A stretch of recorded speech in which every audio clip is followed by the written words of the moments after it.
back again to paragraph 18, those three accounts.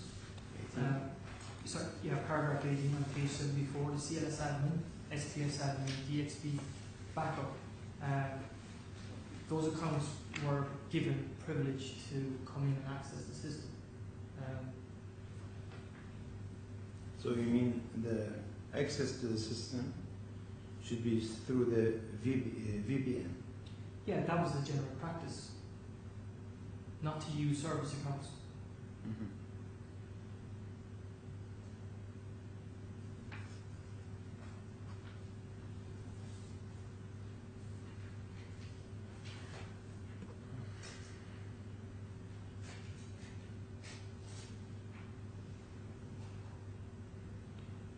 Is there any username and password used for internal use only? I mean, inside the company, and there is some can be used for a general purpose.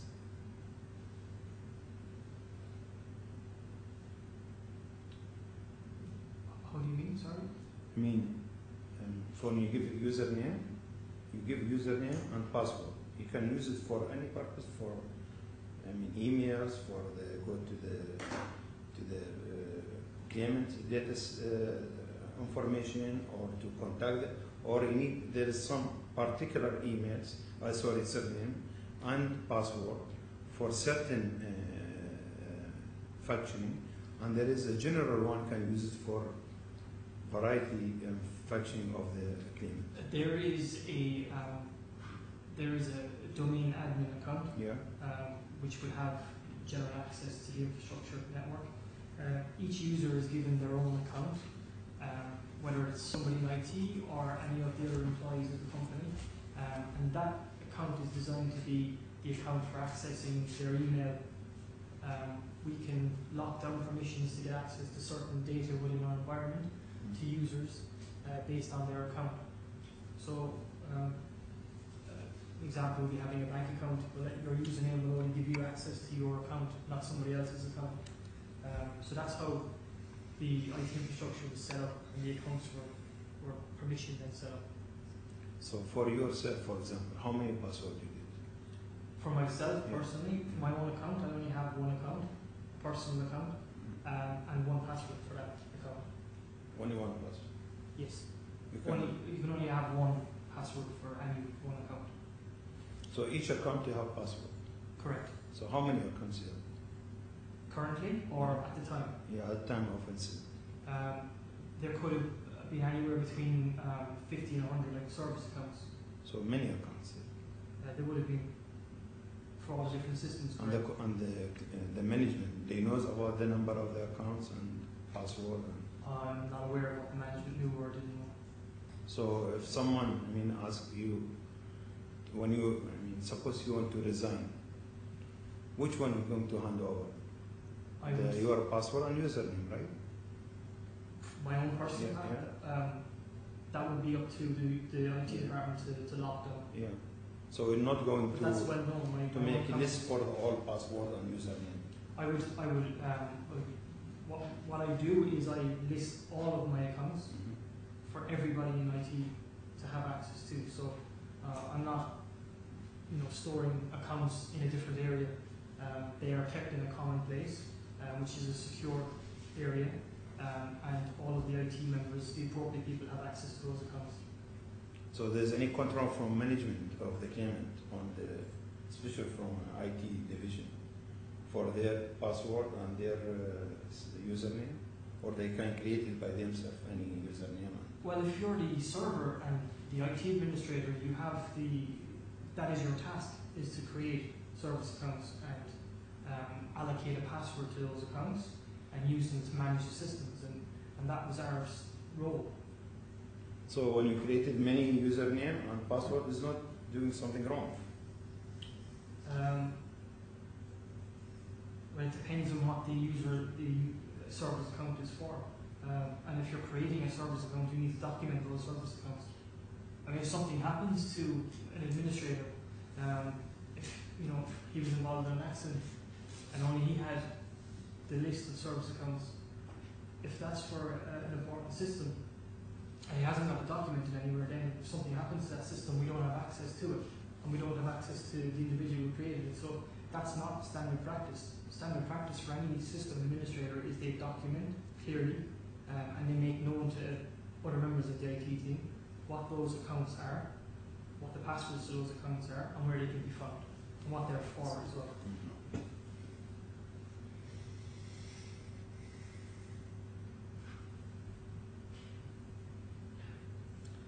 So the other employee, can you get your username and the password? They cannot get my password, no. No, you cannot. They cannot get my password. So you report to whom about your username and password?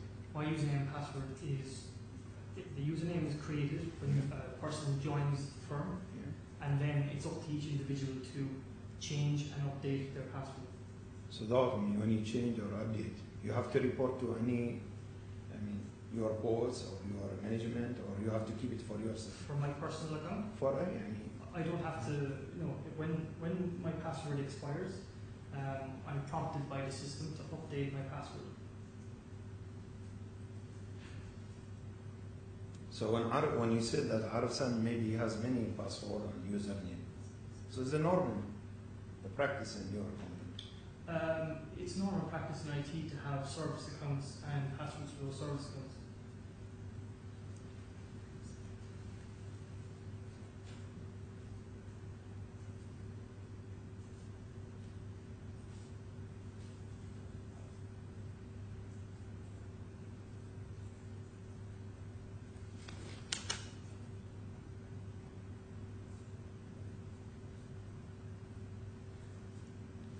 When Mr. Arif Salim resigned and hand over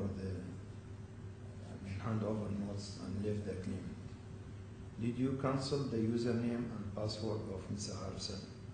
Because you are in charge of the IT now. Are you talking about the username RFS? Yeah. His personal? That was locked down, suspended. Suspended. The day he left, correct.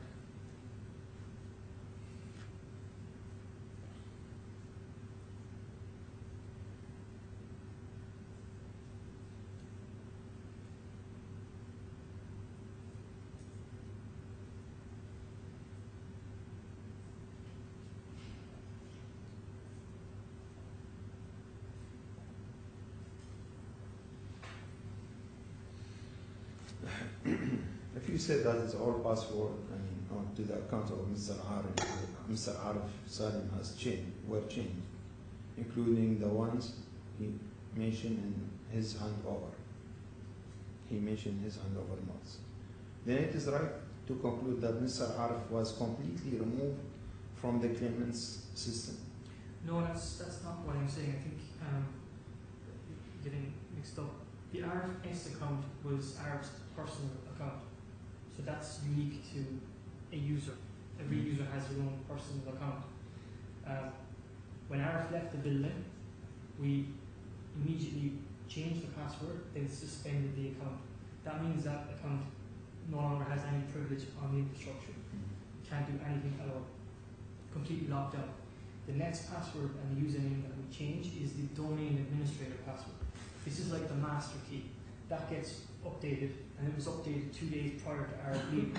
Now, this is on Arif's recommendation, because being a domain master account, there's a potential that it has a knock-on effect. So what he referred for me to do was to go and make a change on that before he left the company to ensure that there was no negative consequences on our system. So that was his advice. The day he told me that, I then suggested that we do the same with all of the other service accounts, to which he then informed me that he wasn't 100% sure what the consequences were on some of the accounts. And that if we did make a change to the passwords, it might have a knock-on effect, and certain systems would lose access to certain servers, therefore rendering some of the information in some of the systems unusable. So if he changes his password? Not his password. This had nothing to do with his personal account. This was the service account. His personal account was locked down. That was suspended completely. So there is no proof that he used that account? He couldn't have used RFS How can he use? Because it was suspended. Okay. we suspended that. I suspended it myself. Mr. Paul Sheriff, your colleague, he submitting a witness statement as well, saying in tab 17, page 89, paragraph 29,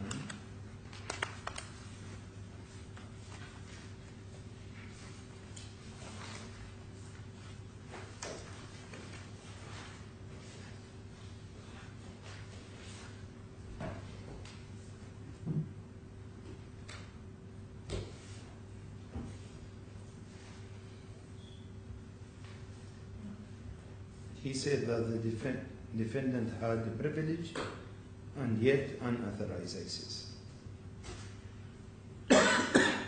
What do you mean by this terminology?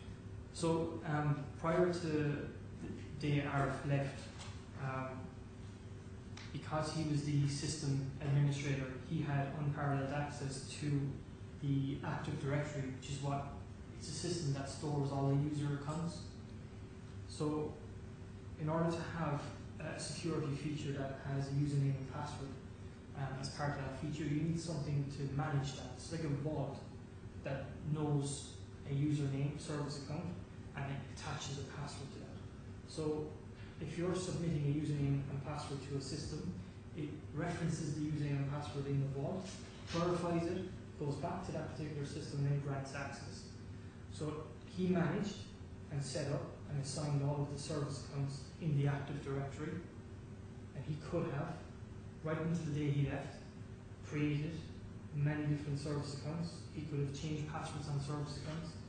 Until he left the building, he had that power. Until he left the building. Until he left the building. But when he left, he can't do anything. When he left the building, using the RFS, that was suspended and that was locked down. Yeah. But that's not to say that he didn't create other accounts which would have had the same level of access and privilege, which we now know there were accounts that had that level of access and privilege, which were hidden and not handed over in the handover documents to me, namely CLS admin. CLS admin. What that means, CLS admin? What does it mean? Yeah. It's a service account name. This is like for administrative. Correct. Yeah. Okay. It's a service account. Yeah. So you draw me to one questions that the claimant expert, Mr. Borright, has found that CLS admin played a very important role in the incident. Was the CLS admin VPN enabled? The service account section that held CLS admin, to my knowledge, yes, it would have had access to company based on where it was stored.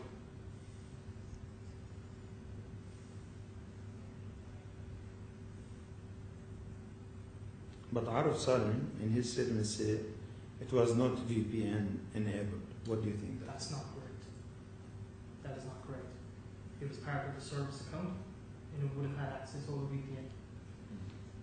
And I believe in our second statement, he goes on to say that he agrees that service accounts were given access to coming over VPN. And he states that when he's talking about certain vendors getting access. So I think he also admits that. From your point of view as a professional in IT, can Arif Salim get into the claimant system without a username and password? Based on my knowledge of the system at the time, no, it would have been very, very difficult for anybody to get into our system without a username and password. Almost impossible. We had a high level of security put in place to prevent people from effectively intruding into the network. So the security protocol of the claimant is username and password. That is the recognized form of security to get access into systems, correct? We don't have any extra We have security procedure or we have firewalls and we had intrusion protection systems which are designed to keep people from trying to access our systems without a valid username and password.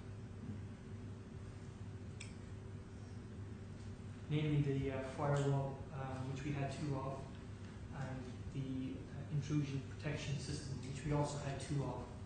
The reason being as a backup in case of failure. So we had quite substantial security systems in place in the perimeter.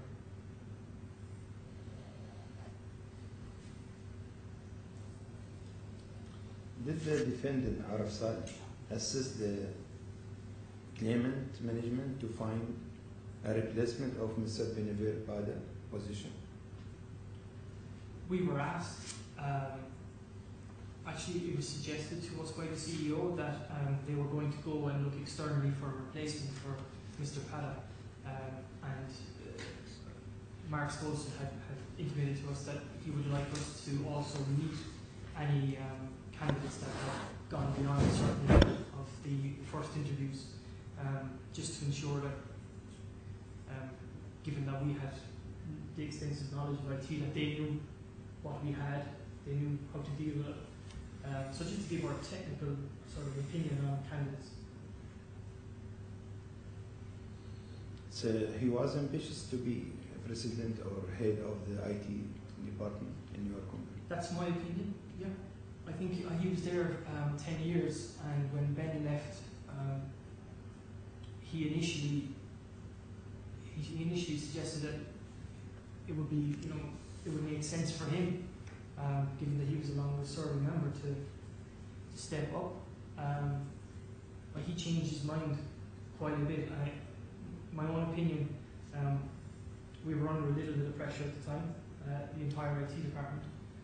So it was kind of swinging. 1 week would be okay, and the next week we were kind of under a bit more pressure. So his attitude changed quite a bit.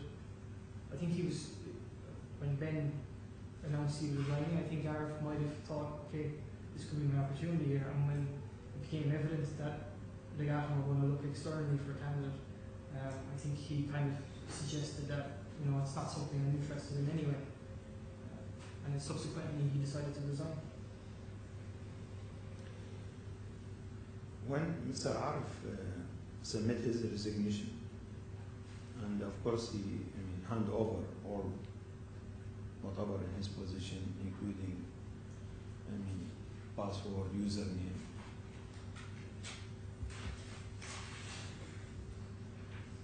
So have you one of the employee who checked the handover of Mr. Arif? Yes. So you check all information from him? Or?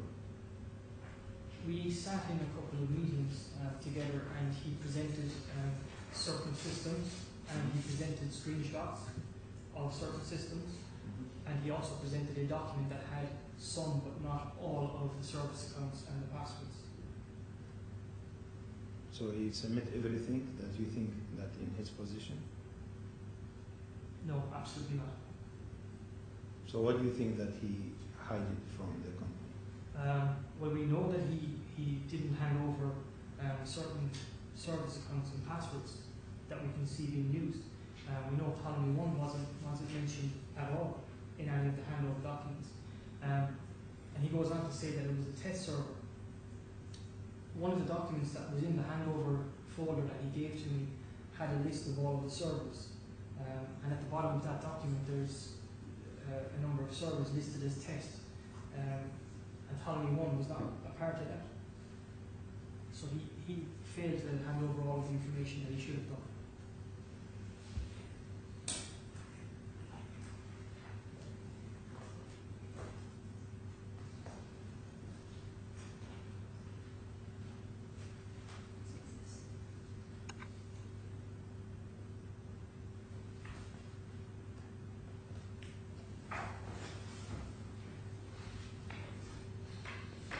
So in your company, there is any register or books to keep all this information? Because how know that, suppose you want to resign and to hand over. I am the person in charge to get the information from you. There's any books or reports for the information is in your position as you to hand over to your... Yes, there is. So Arif Salim, when he hand over, that means whatever information he held at that time, he submitted to you.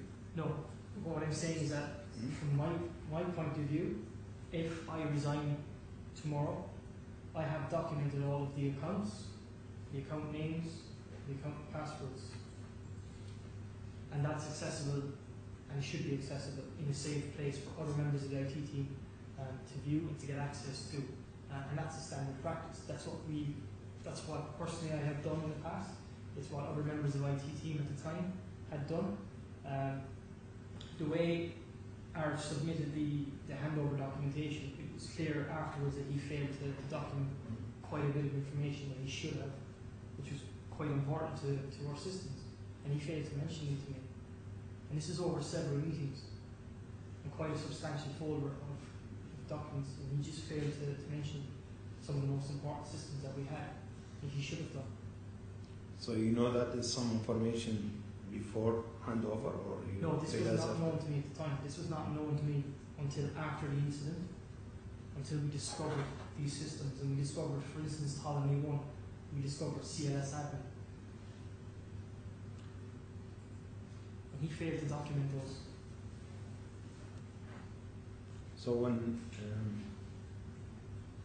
McAfee found Stone recovered the information, they recovered the logs as well or not? In the Windows logs on the server, we had seen the use of CLS admin. And they give you an indication that Arif Salim has been used the accounts or something like The forensic evidence from Arif's PC shows that he was using CLS admin after departure or before departure. no, before is important. Now you are, in IT department. So definitely they will, anyone is easy to know that is you have been in the account, use the account in and out. But when he submit his resignation, there's any proof he used this account? After he left, After left, departure from the clinic. we can see use of that in the Windows logs. We can see use of CLS admin. But you cannot see who is that. No, we cannot see who it is. So why you indicate that Arif Salim used it? Because we know that he was the only person that knew of CLS admin. Why is it And not we can see that from the forensic evidence on his PC. why not been verified? Because we don't have any record showing that Ben Pada ever used CLS admin Because based on the logs on his PC that was done. why not surgeon? Again, same thing.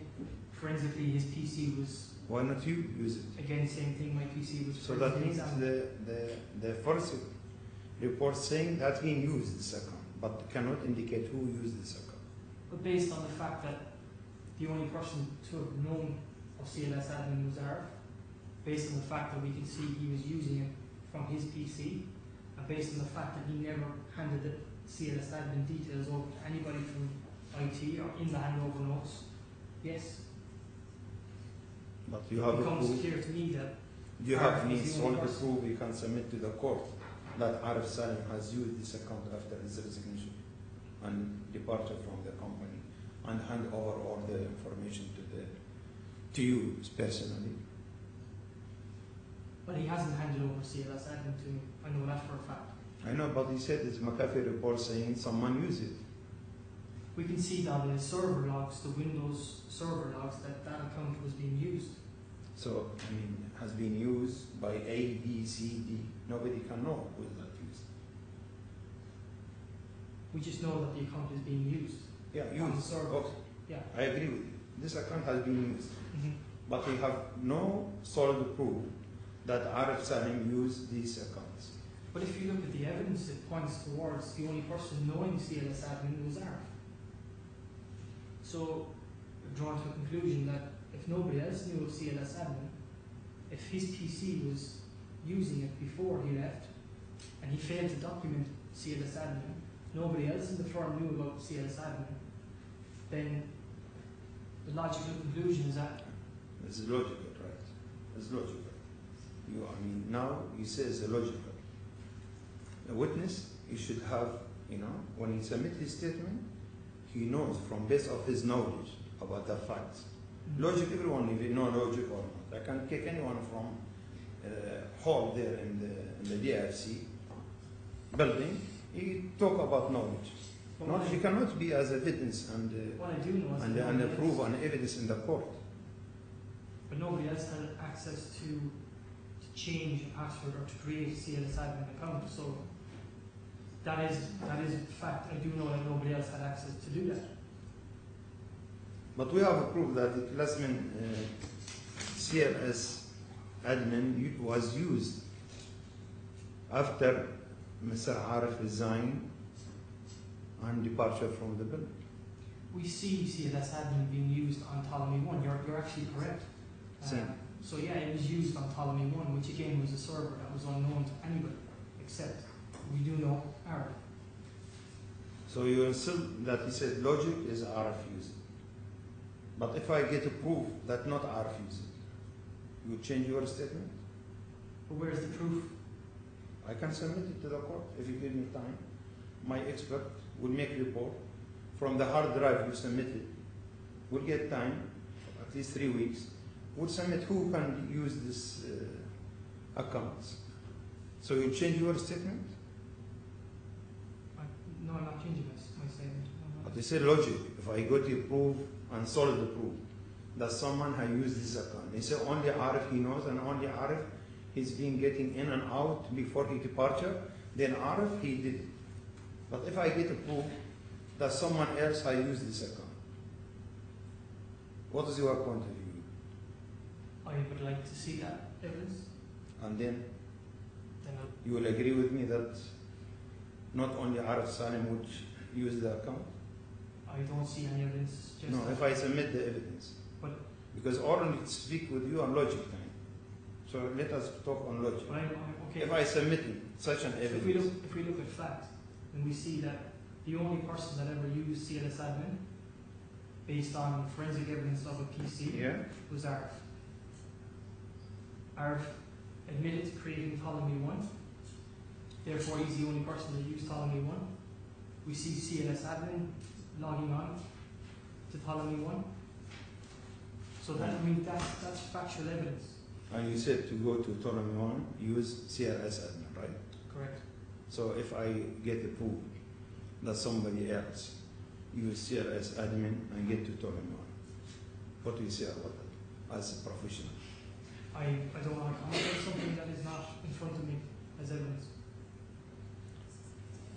My lord will ask time because they submit in hard drives and they need at least 3 weeks to submit. But because why this is didn't you very ask for technical. why didn't you ask for the hard drives a long time ago? I know, but this is they submitted in. I'm sorry, please can I have an answer to that question?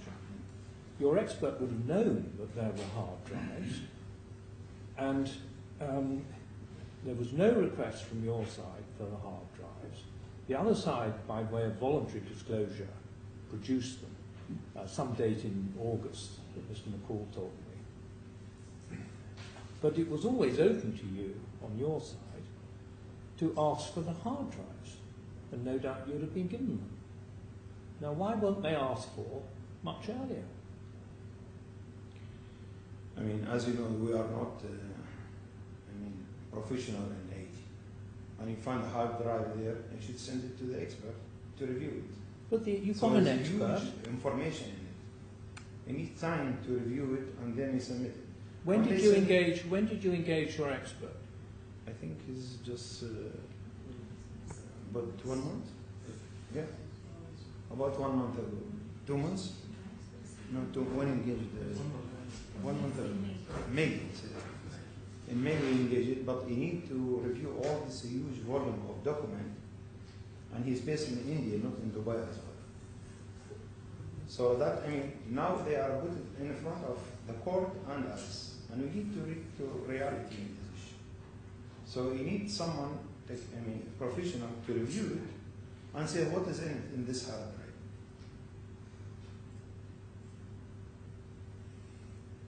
Well, we can continue with the cross-examination. We shall have to return to this issue that's resurfaced.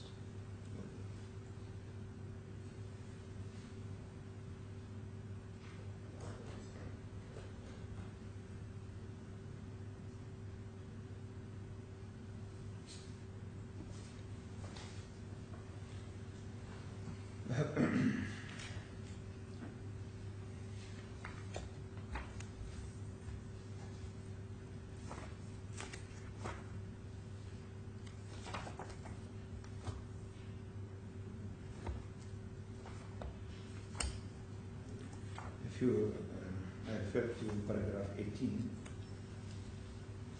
of page 74.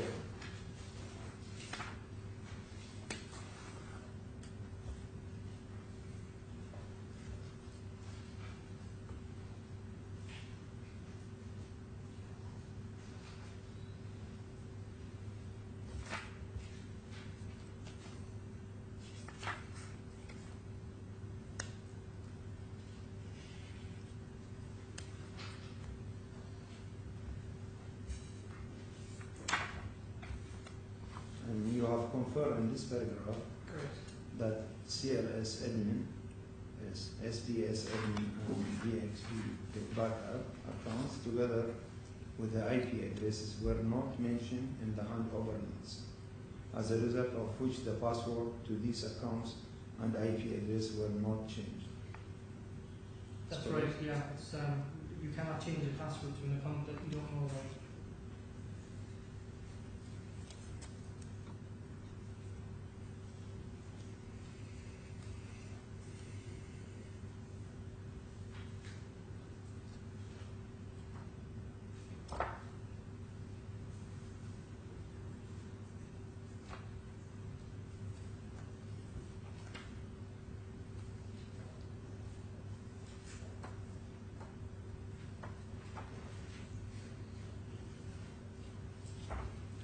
In the same statement, you say that you do not understand RF association with these accounts and IP addresses, as they did not come within the scope of his duties.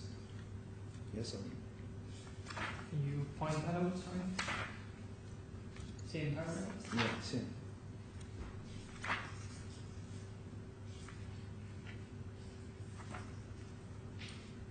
Based at the time, given that he had not handed over CLS admin, SPS admin, and DXP backup, then from my understanding, it's nothing to do with his normal work duties. If it was something that was important and it was part of his daily duties, he should have filed it in his handover documentation.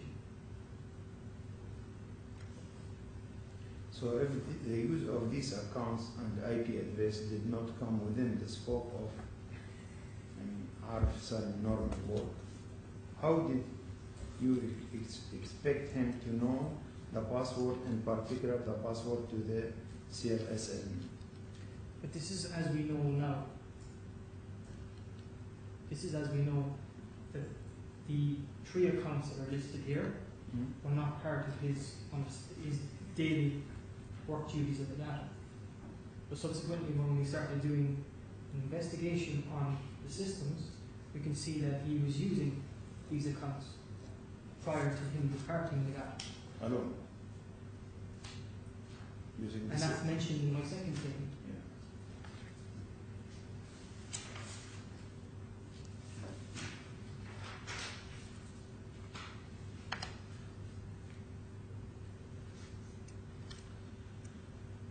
If you go to space 78, paragraph 34.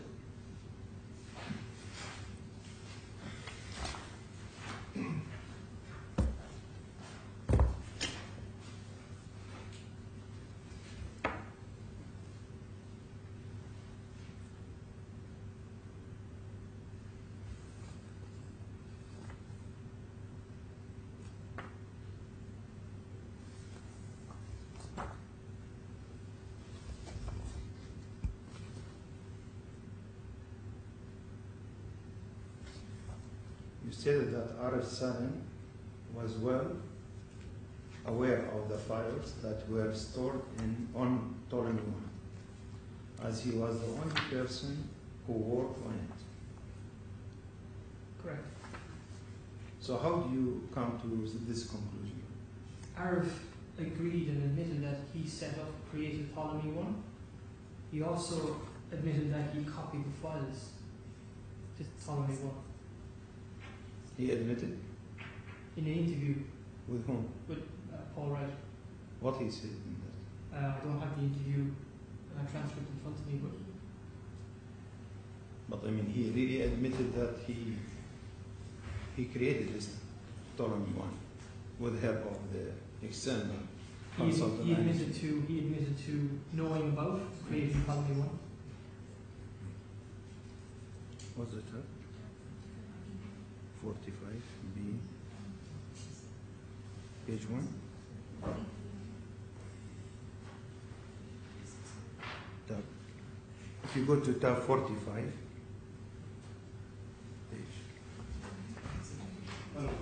page 30, 31, 331, and Yes, James please. will find out the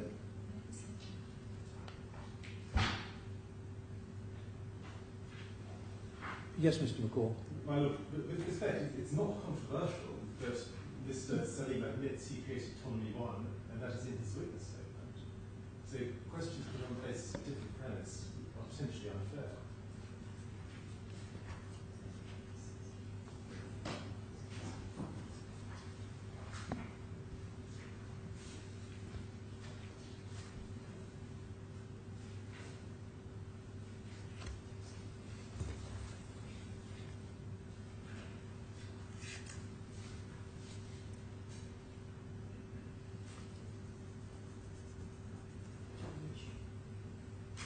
page 331.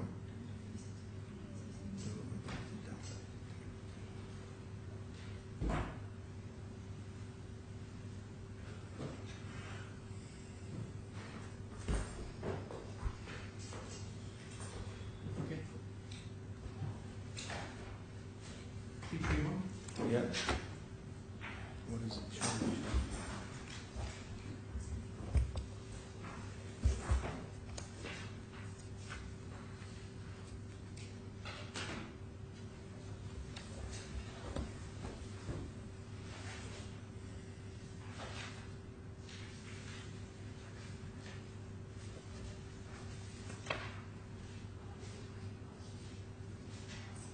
What is it?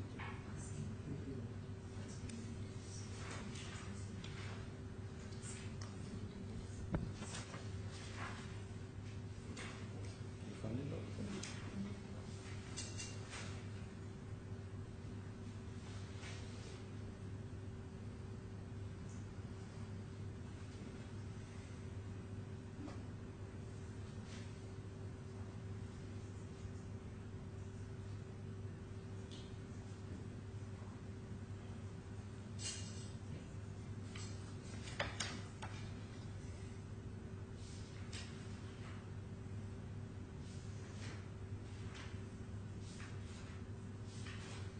The question is, why your conclusion said Arif Salim is the only person who knows the file in Ptolemy. Because Arif created Ptolemy 1, created the server. And nobody uses it? Nobody, to my knowledge, other than Arif Salim, used that server, Ptolemy 1. I mean, And the copying of data he admitted to doing as well. This is in his statement.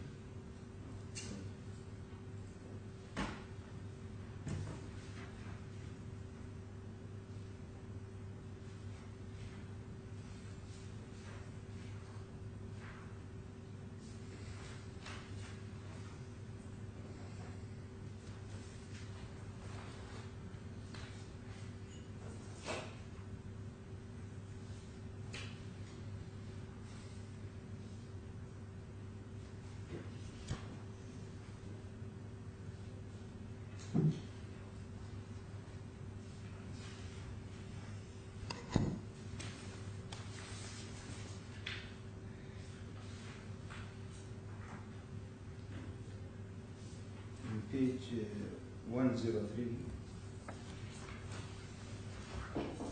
paragraph 7.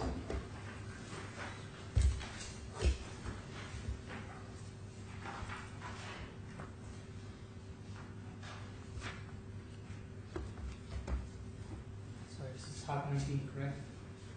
Yeah, the same.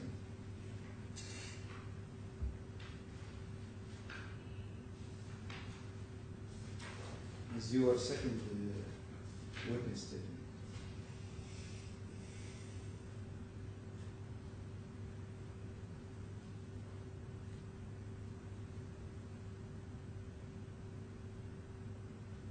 you mentioned that Arif Salim had unauthorized access to claimant's system through various service accounts.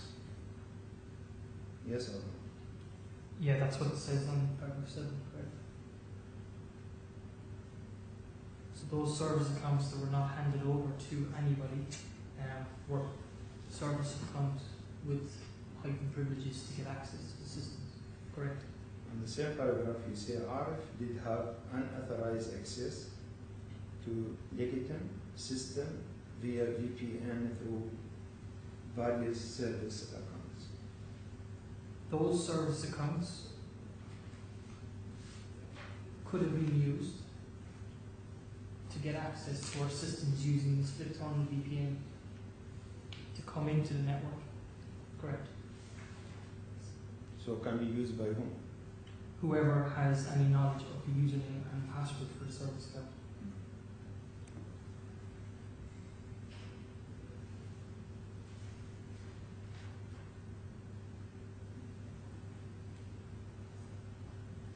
So you called it unauthorized access. If he has, not authorized, how can he get to the system if he's not authorized? How can he get through it? Those accounts are service accounts, and they had heightened privilege.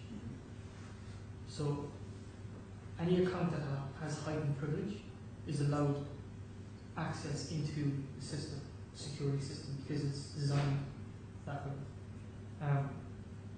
Those accounts, had we known about them, they would have been locked down. I would have asked Arif prior to his departing the company what the account was for, if it had any consequence if we changed the password, and if that wasn't the case, we would have suspended and locked it down, or we would have changed the password. These accounts were not known to me, they were not known to anybody else in IT, and as far as I'm aware, they were not known to anybody except Arif, who created the account. That account had the authority to come in, it had a privileged access to come in using the VPN system.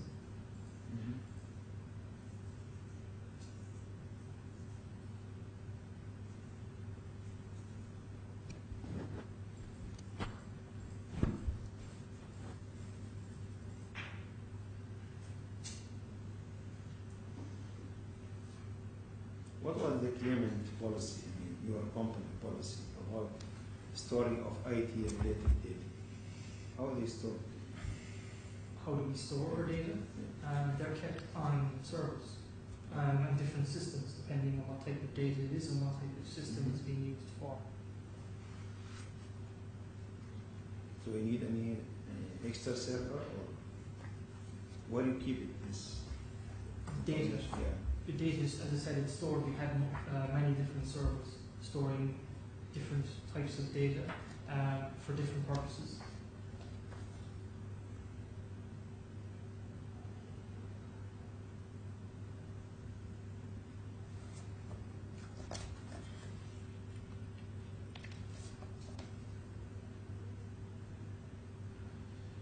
CLS admin account was created in 2007 or 8?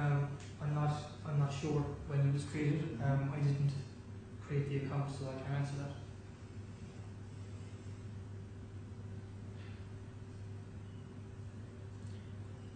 And the claimant used many external consultants and engineers. Depending on the projects that we have going on at any given time, I wouldn't say many vendors, but we have used some. So when they engage with the external consultants, what is the requirement to submit? Undertaking or sign any agreement? Who will not disclose any information of the claimant? It depends on the system that is being purchased and implemented. So you have any formalities to, so now I'm working with the company, do you have, there's some applications when the consultant come in, you have to sign on it? Again, it depends on what the vendor is going to be doing. If they're going to be working with data that's private and confidential, then we would get them to sign a non-disclosure agreement. So the claimant requests from Arafsan to sign such an agreement when they request assistance from him at time of the incident. I can't answer that. I don't know. I wasn't involved in the contract or the discussions with Arif.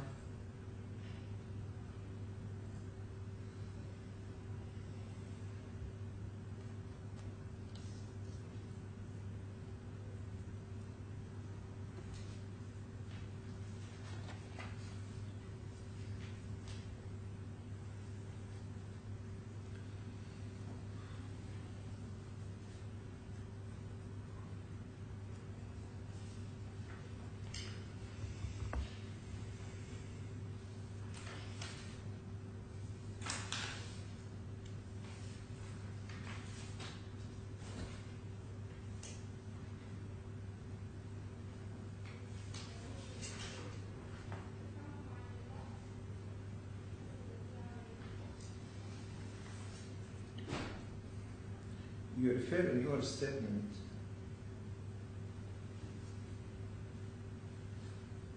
and you confirm that the password of Arif Salim on account and the administrative account was changed.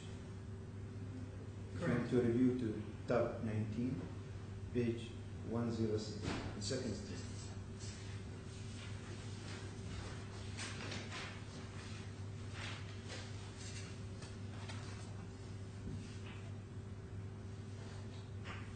You said the password of this account was changed to the advice of Mr. Arif for the reason set out on paragraph 7. Sorry, where in paragraph 19? Paragraph 20. Sorry. Page 106, right? Yeah, 106.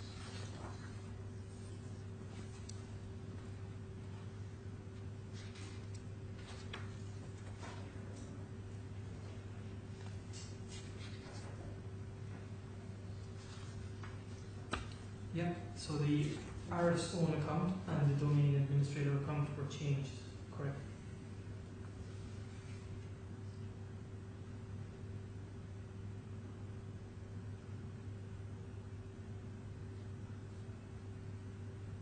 When you said as well that is Arif Salim could have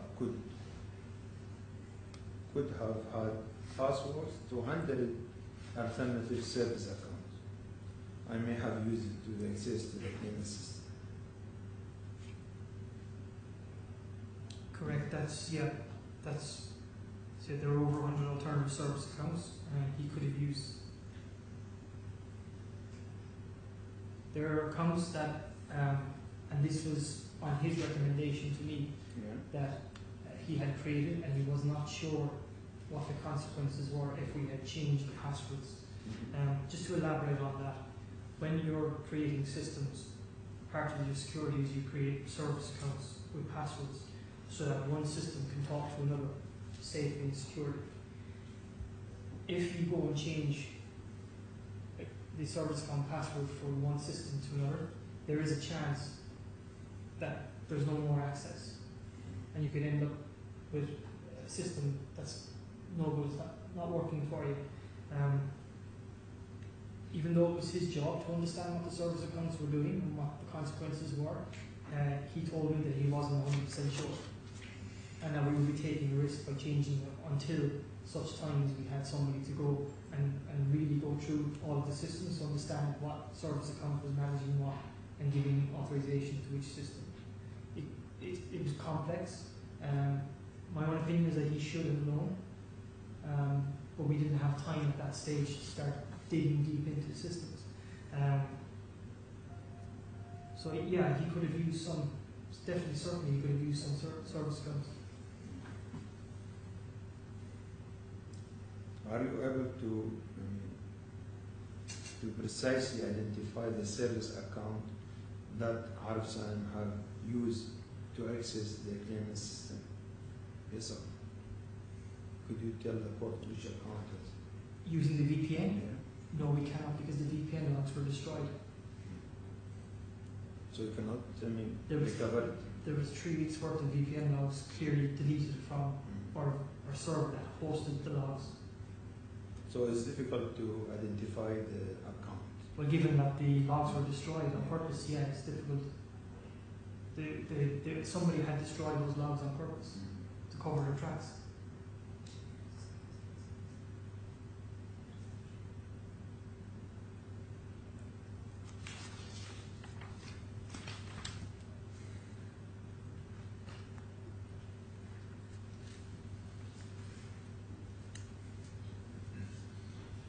Are you able to form the court about the public IP address that was used to access the claimant system?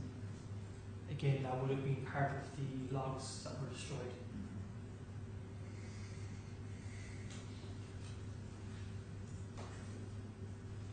Are you able to inform the court of the exact time VPN was used on 21st June 2014? Again, they would have been inside those logs that were destroyed.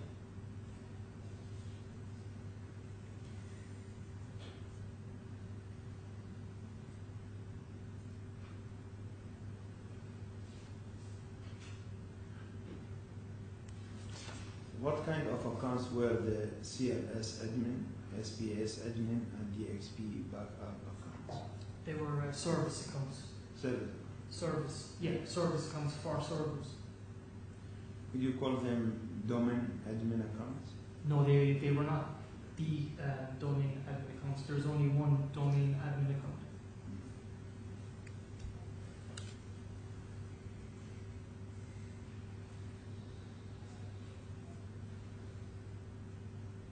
There is for these three accounts. There is any username and password as well, or Sorry, repeat that again. I mean for these accounts, what I say CLS admin, SPS admin, and DXP backup accounts. If you want to get through to this account, you have to use username and password as well.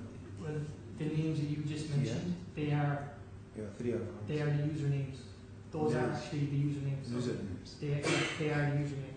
Correct. And password. The password is whatever the password is for those accounts. We don't know what's the password. So the employee can create the password. Sorry, So who can create the password? whoever creates the account Yeah. creates the No, password. now you want to use this account. He said this is the username. So what is the password for this account? We don't know what the password is for those accounts. We were never given the passwords for any of those three accounts.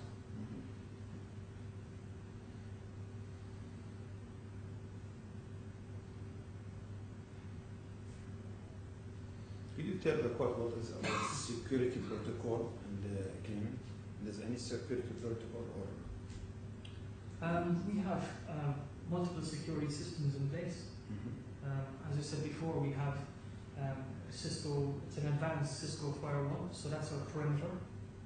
And behind that, you had an intrusion protection system. So that looks for unauthorized access coming in.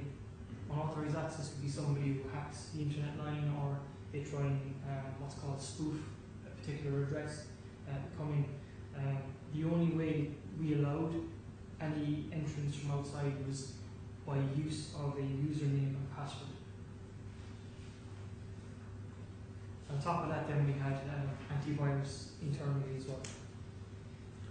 And all these, I mean, security protocol does not save the claimant from the incident.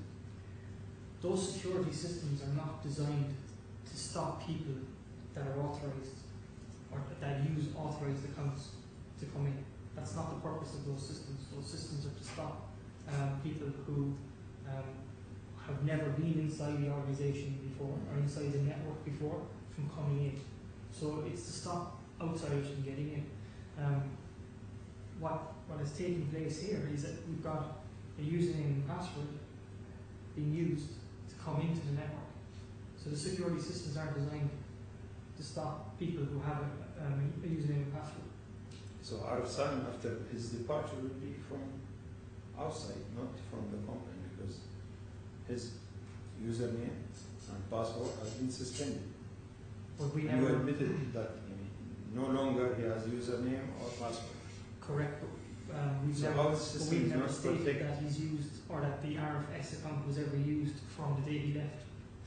We've never mentioned anything about RFS except for that we suspended that account. the evidence doesn't show RFS being used in any, so it's irrelevant. That account is irrelevant. So Ptolemy 1, you said, is a hidden account. What is the purpose of that account? I know. Ptolemy 1 is not an account, it's a server. Yeah. Was a server. Was a server.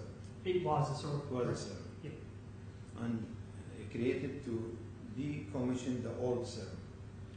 I'm not entirely sure why it was created. Again, we don't know, because he's claiming he created it as a test server, but he never documented it and he never explained it to anybody in detail.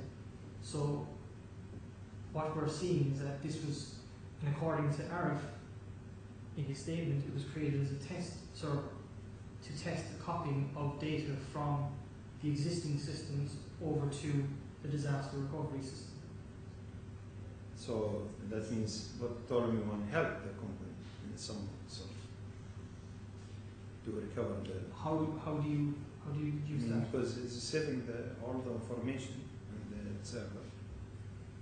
We didn't get any of that information until well after we had already But recovered. after that, you found out all the information. But we had already recovered that information, so in actual fact, it wasn't very helpful. We had already recovered that data. So you cannot Through the say help that of this hacker. Ptolemy 1 caused the accident. It's caused the incident. Where does it say that? No, I'm Ptolemy saying 1 as a caused? professional. You cannot say that because Ptolemy 1, the incident in the system is happening. But I don't think we're claiming that Ptolemy 1 caused. Ptolemy 1 is only saving the information there. I don't think we've claimed that Ptolemy 1 saved the company either. So, no value of this What server. But the server was not. We were not informed about it. It was created. It stored valuable data, which was backed up or copied hours before the attack. But it didn't help us. We found other means of restoring that information. But what I said, when you recover the information, it's difficult for you to recover the logs, which is important to the court and everybody. Again, you're talking about a different system now. The logs for the VPN is completely different to what Ptolemy 1. No, I'm not talking about Ptolemy 1. I'm saying when Paul Rykoff in the CFI before the storm, he recovered the information, he couldn't recover the logs. Of a different system. It's a different system. It's not the server. We're talking about something completely different. We're talking about a VPN logs, which is a different system entirely. So the logs is not important. But the logs are important.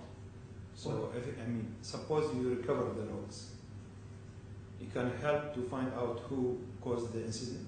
If we had access to those logs, Yeah. it potentially could tell us where the access came in from. But we don't have an access to logs. Those logs were destroyed, completely destroyed. And then you don't have any proof that who caused the incident. We don't have the logs. That's good. Thank you. Thank you. Thank you very much.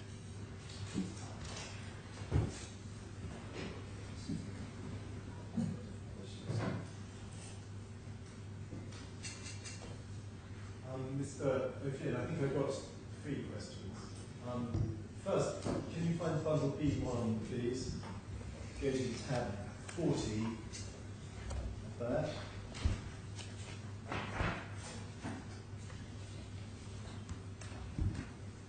And this you'll know you were asked about. It's the memorandum that Eric Salim was asked to prepare in early February by Mark Stolson. Do you remember? February 4th, is this on page 312? It starts on 312, yes. Correct. And if you go on, please, to page 319.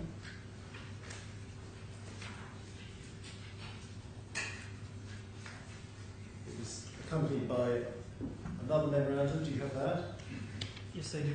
And you were asked questions about that this morning, particularly item 8 Correct. at the bottom of page 319. Do you remember? Yes.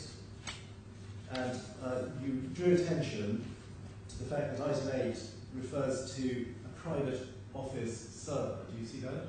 Yes, I do. Now, please can you explain the distinction between private office servers and the other thing you referred to, which was the business servers. Can you explain the distinction? Sure. Legatum has its headquarters here in Dubai in the NFC, and the systems that are in the building that the company headquarters are in are business only. Legatum has grown out of a private family office. We have 5 or 6 sites globally, which the majority of our residences are German. We have servers in each of those residences, and we have also phone systems and the network connection in those private offices.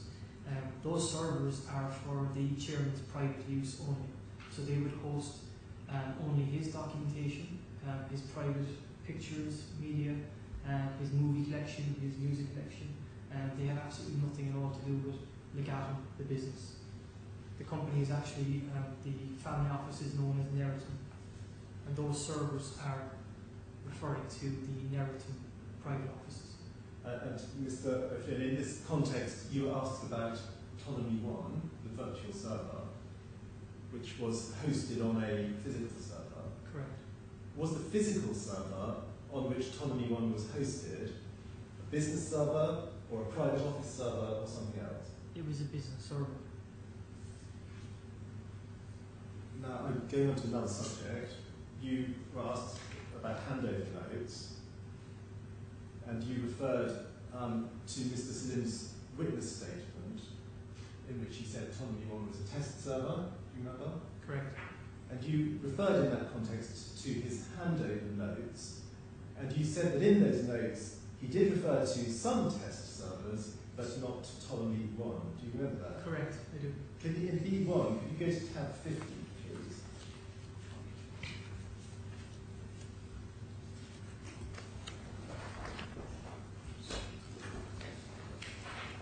And these are just a few pages from voluminous handover notes. Do you have the first page of that? First page. Of tab 50. You mean Yes. page 392? The first page is 392, my lord. Correct, yes. And if you go on a few pages, you should get 392002. Do you see that? Yes, I do. Can you explain to his lordship what you see on this page? This was part of Arif's handover notes to me, and he had a list of all of the servers that existed at that time of the handover, including, if you see at the very end, test servers that he mentioned that he had been working on. There are 4 of them listed. And where are they? Ptolemy, Ramesses, Narmer, SETI 01, SETI 02. And there is no mention of Ptolemy 1 as a test server. And just for easy reference, where are they on the page? They are the last 4 in the table. You can close that. Final question.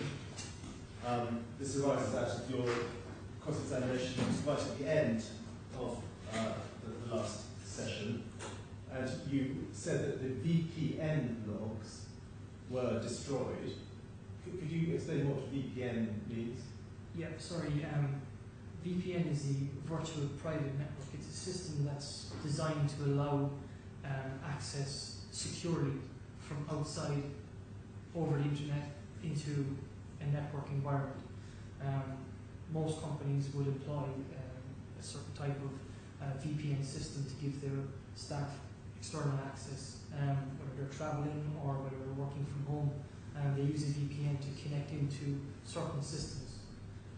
Now, in your evidence throughout today, you have referred several times to the use of an account called CLS admin and forensic evidence in relation to that. What's the nature of the forensic evidence you have seen demonstrating the use of CLS admin? We've seen Windows logs of servers where CLS admin was clearly being used. We've seen, there's no reference to CLS admin in any of the documentation handed over to me, but we've seen use on Arif's personal PC when he was still an employee of Legatum using CLS admin. Right. And are the logs you've just referred to, which I think you called Windows event logs, Were they recovered or destroyed? The event logs, Windows event logs, were recovered. Thank you very much. Just one or two questions, please. I'm right in thinking, am I, that there is a distinction between a personal account, such as the account that the defendant had that went by the name, I think, of RFS, correct. RFS, and an admin account. Correct, Lord, yes. Those are wholly distinct accounts. They are. A personal account would have a username and a password. Yes, it does. An admin account, the name of the account itself is the username, Correct. but there would also be a password. That's correct. So in order to operate an admin account, the operator is going to have to know the password. That's correct. Now, on a handover, such as occurred here, what, taking each of those in turn, first of all the personal account, what information must be handed over in terms of the personal account? Nothing for a personal account. Personal accounts are known to IT because we manage all of our users. So we're aware of people's personal accounts, and also the email address that each employee have that they use are matched and they're related to the personal accounts. So I mean they're easily identifiable. The access that you get with a personal account would be through things like email address. So your email account can only be accessed by using a personal account, and that's for obvious reasons, so that people can't start reading each other's email.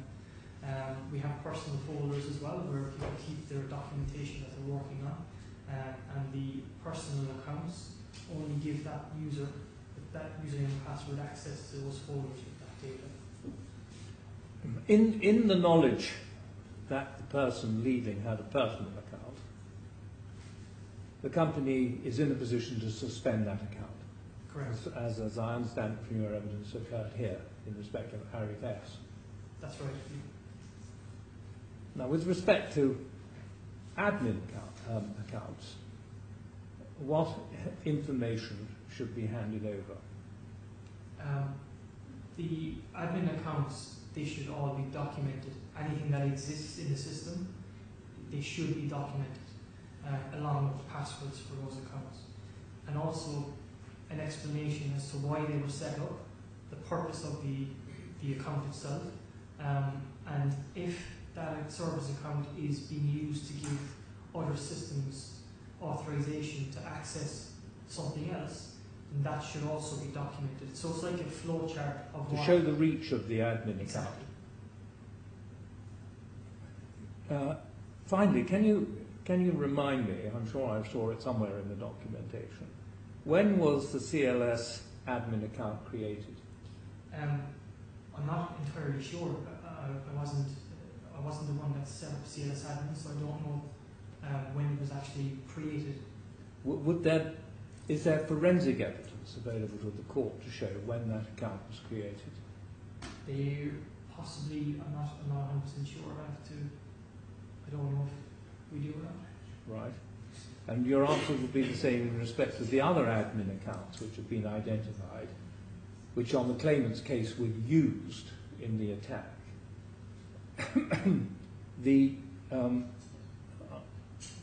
You wouldn't know when those accounts were created. I don't know for sure when those accounts were created.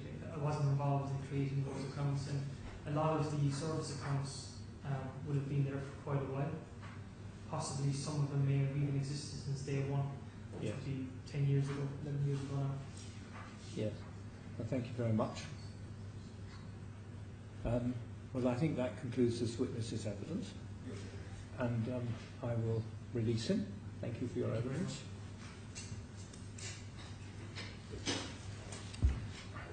Now, we've made brisk progress so far, and both sides are to be complimented on that.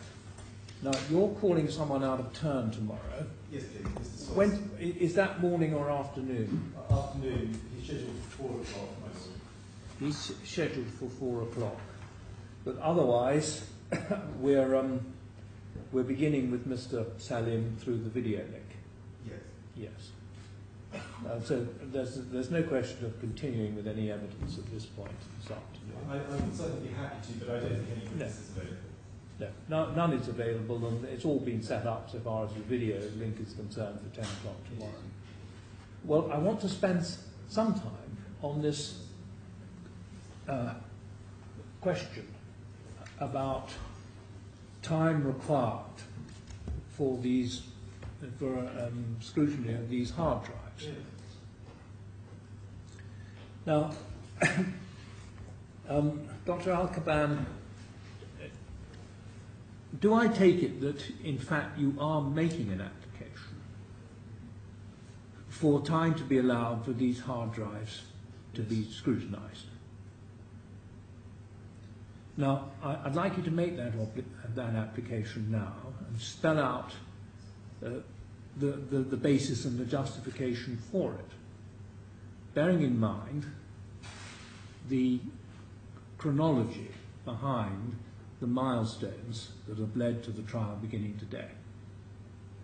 So would you please make your application?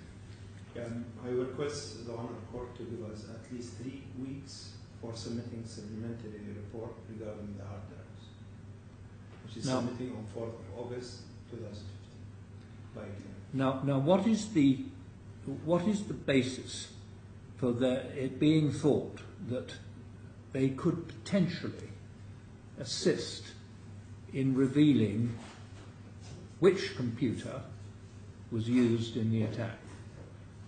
Well, I mean, I am not fully aware about the evidence which is in hard drive, but I've been advised by the expert there is some evidence in this hard drives which is showing that the account has been used by other person, not our son. When? Before Mr. Salim resigned or afterwards? Afterwards. Well, it would assist me if we took a short adjournment and you took some detailed instructions from your expert so that I can understand what the true basis is for thinking that this exercise will be worthwhile. I mean, could you allow us to submit an application because I have to consult with the expert? And then well, it's 20 past 4, yeah. and I would have hoped that just concentrating on this point that I made, that you could take instructions in 10 minutes, quarter of an hour, and we could then continue with your application. I'm anxious to take advantage of this bit of time that's opened up. 10 enough is, I think, enough 10 minutes. We'll discuss with him and then... Yes. Now, I want you to bear in mind, too, that your expert's report was served on the 25th of May, the first report. There was mention that it was the expert had only been engaged for a month when we had a slightly informal exchange. He must have been instructed before the 25th of May. I think I have that date correct. Before months. And he had available the pleadings, and he had Mr. Wright's first report. Not his full report, but he had his first report. And something that I'm going to need to be persuaded about is the gap in time between the engagement of your expert and his first report and this application that's now being made on the first day of the trial. Because if, in fact, it ought to have been plain, as perhaps it was, I don't know, that there would be hard drives that might potentially contain relevant information to your expert by the time he served his first report, this application is being made extremely late in the day. So I'm going to give you a quarter of an hour to confer with your expert, and then we shall resume with your application. After 10 minutes.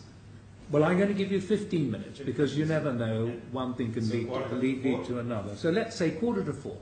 Thank you. We'll extend it to 4:45 and I'll hear you then. Thank you very much. All rise.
Yes, Dr. Alcaban. My lord, after consultation with the defendant expert, the expert was not aware of the hard drives before 4th of August 2015. The claimant never made a mention of this before 4th of August 2015. Neither the claimant expert make a mention of this new piece of information in his preliminary finding report and first expert report. The defendant was given 7 hard drives. Decoding each drive take about 4 to 5 days. So after consultation with the expert, he might be managed to submit his comment on the hard drive maybe within 2 weeks time. Yes. So our request, if the Honorable Court granted us 2 weeks time to submit the expert comment on the hard drives. Now, what's the basis for the belief that these drives may contain information revealing the identity? Well, let me put it more generally. What's the basis for the belief that these hard drives may reveal something helpful to the defense? From the cross-examination of the witnesses, all deny there is Ptolemy 1 exists in the company. But we have proved that Ptolemy 1 has been used by other employees of the IT department. You have proof of that, do you? Yeah. From hard drives. What, the hard drives which have been provided on the 4th of August? 4th of August. Right. I see.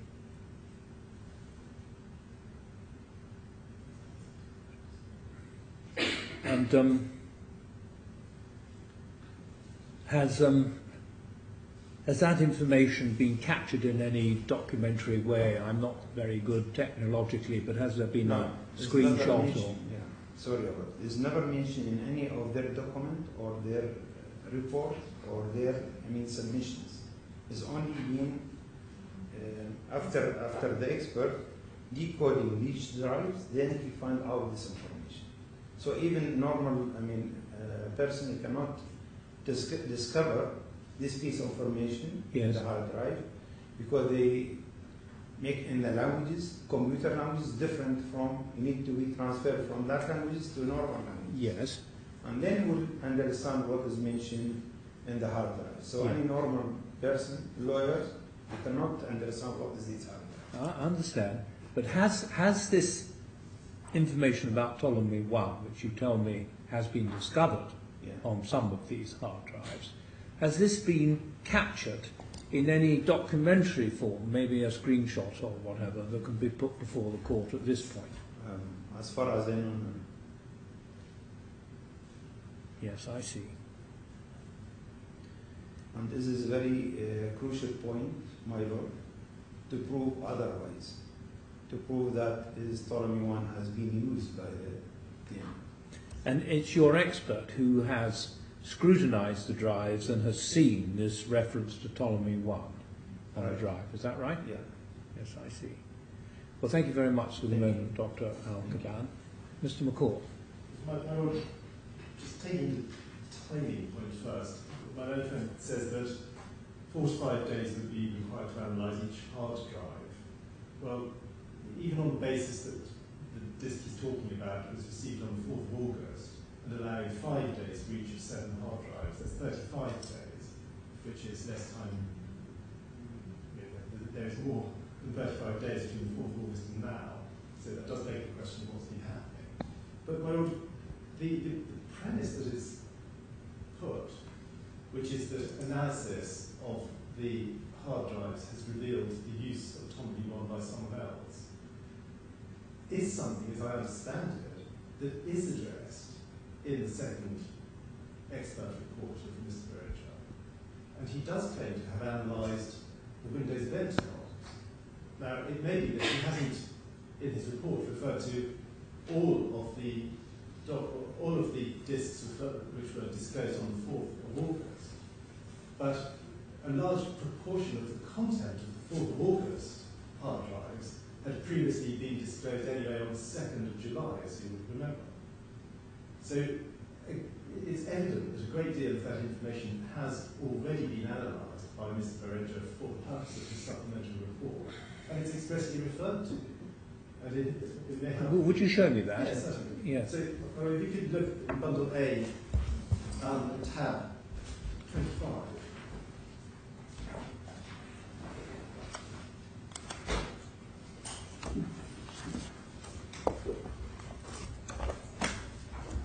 Yes. So in section on page 266, dealing with documents. This is the supplemental. This is the supplemental. Yes. Yes. Page 266. Yes. Under the heading of document reference. Yes. It's the second paragraph. Mr. Berger refers to the hard disk containing event logs and forensic images, which was provided on the 2nd of July. And he says the same have been analysed and referred to in our findings.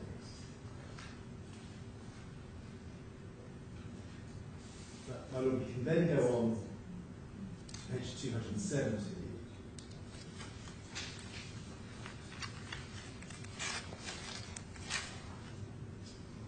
Where in paragraph 2.6, continuing over the page, there's a very detailed analysis of those logs by various accounts. Yes. Over the period 9th of June through to 21st of June. Yes. I think the point that's being made is that this was after the 29th of May when the defendant left the garden for the last time. Yes. So there is an analysis of those logs. And then going on to page 272,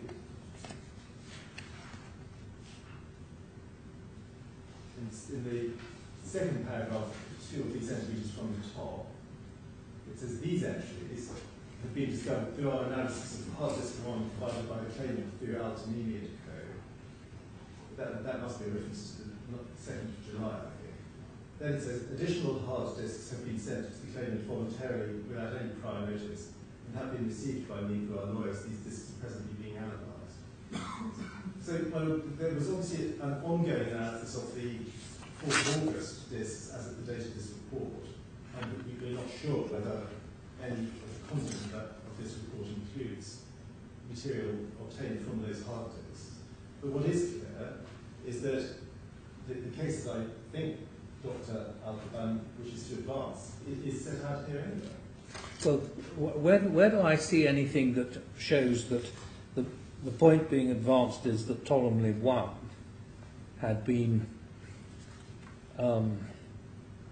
used or known by others within the claimant? Well, I think the point is being made in paragraph 2.5 on page 270.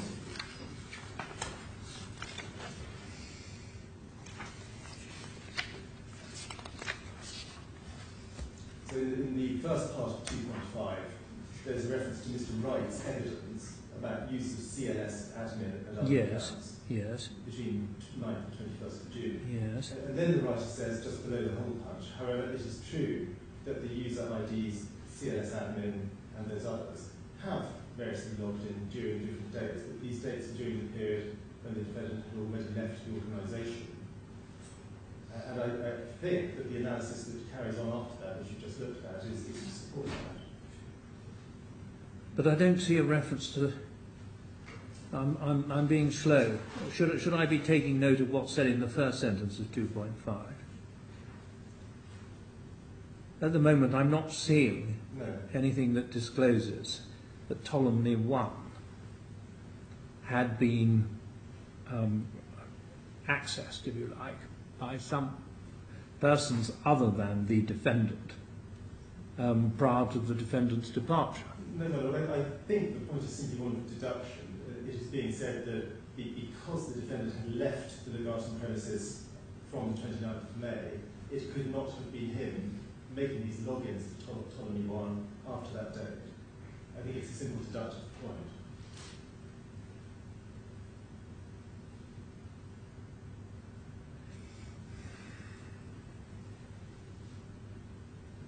Just give me a minute.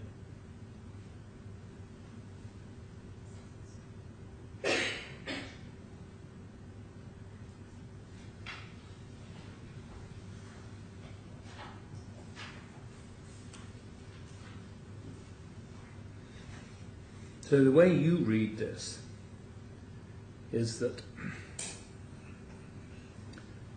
the disks show the use of these two, I think it is, admin accounts.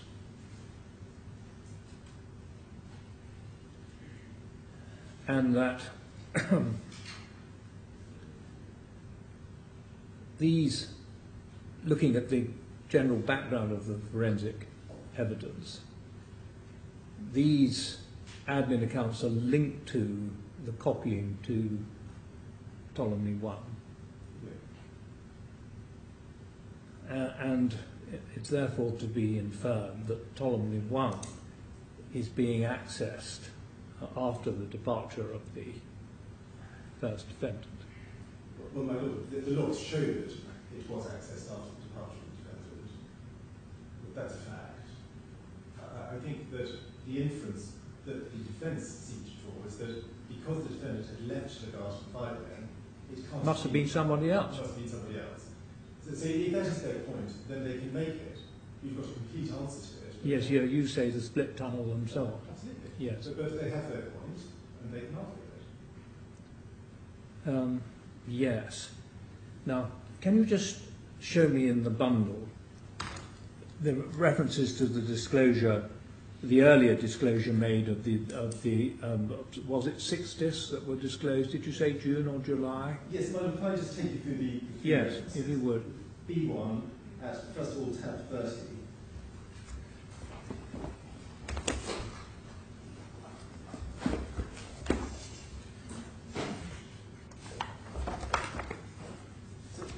B1 at tab 30. Yes. And if I can just remind you of chronology. Yes, please. The first relevant thing you make is the preliminary report of Mr. Wright, Yeah. which is dated the 28th of August 2014. Yes. We know that Mr. Barrett had read that. He refers to it in the He refers documents that he Exactly. considered. Yeah. And we know it makes extensive reference to Windows event logs. So that's a Yes. yes. form. We Yeah. then have this letter of the 12th of May at tab 35, sorry, tab 30, Mm-hmm. which contains a compact disk with viewer event logs of the Alpha and Beta servers, the Windows servers. Yes. So that's one set of logs. Yes. Next is tab 34.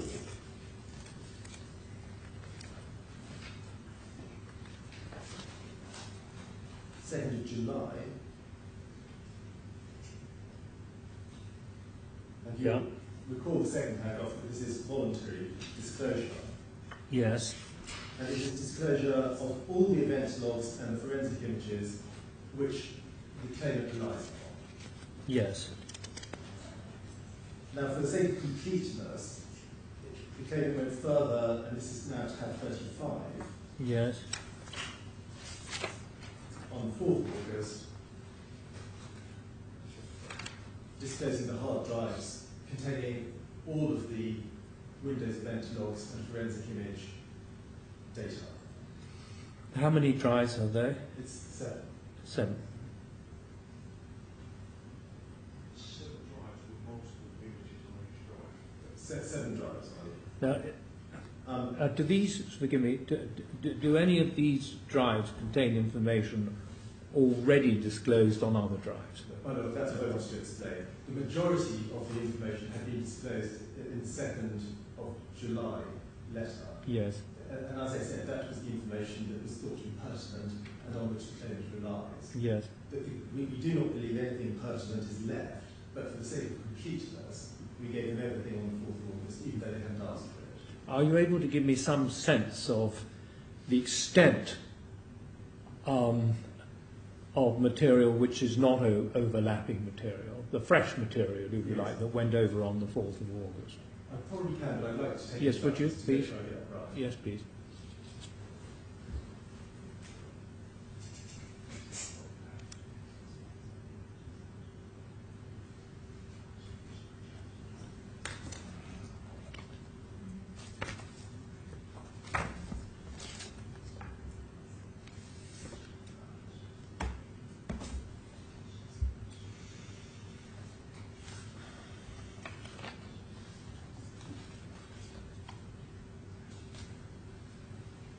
Well, it's rough and ready, Yeah. I'm afraid. But the 2nd of July probably gave about a third of the totality. About a third of the But totality. it was all relevant. Yes, The 4th of August was the other 2/3. Yes. But we think just not relevant. right. Are you opposing this application? Well, yes. I've explained my reasons, but what I haven't, and I'll wrap up by maybe mentioned is this. There does come a point when if an application is made too late and it is not demonstrated clearly that it is proportional to make that and to have that application accepted, that it should be rejected for that reason alone.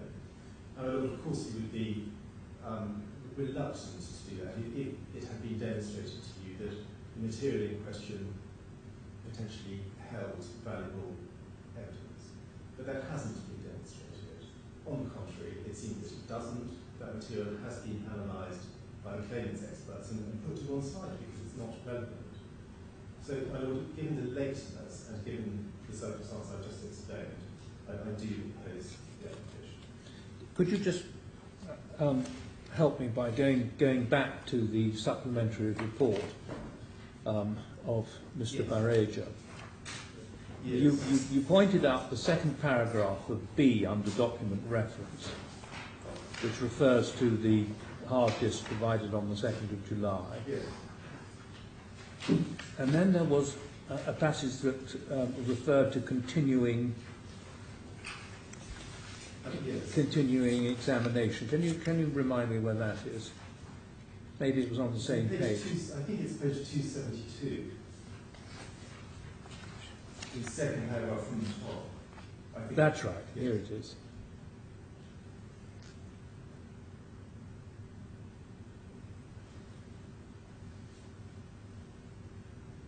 These disks are presently being analysed, and the date of this report was the 27th of August.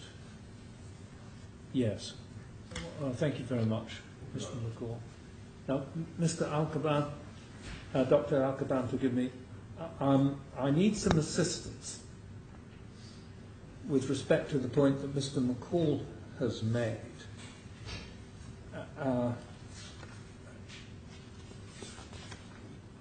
We've seen that one point that is being put forward by your expert in his report is that two of the admin accounts were being used after the departure of your client. And we know that those admin accounts are associated with access to Ptolemy 1. That was how, on the claimant's case, the copying was done from Ptolemy to Ptolemy 1. Now, are you seeking to advance any other contention as a basis for this adjournment? Or are you simply seeking, in effect, to reinforce the point that's being made here, that these accounts were used after the 29th of May of 2014? My Lord, this is a clear point here, because after the cross-exam of the witnesses, I stopped the claimant.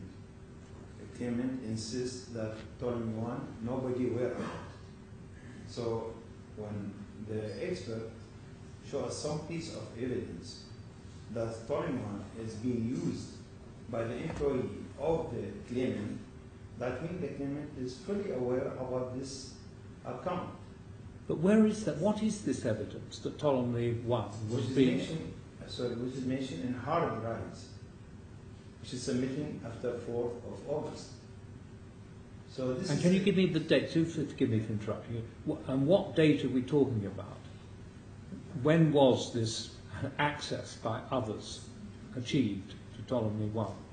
exactly on 17 June 2014 So we are in the period after the departure of the defendant.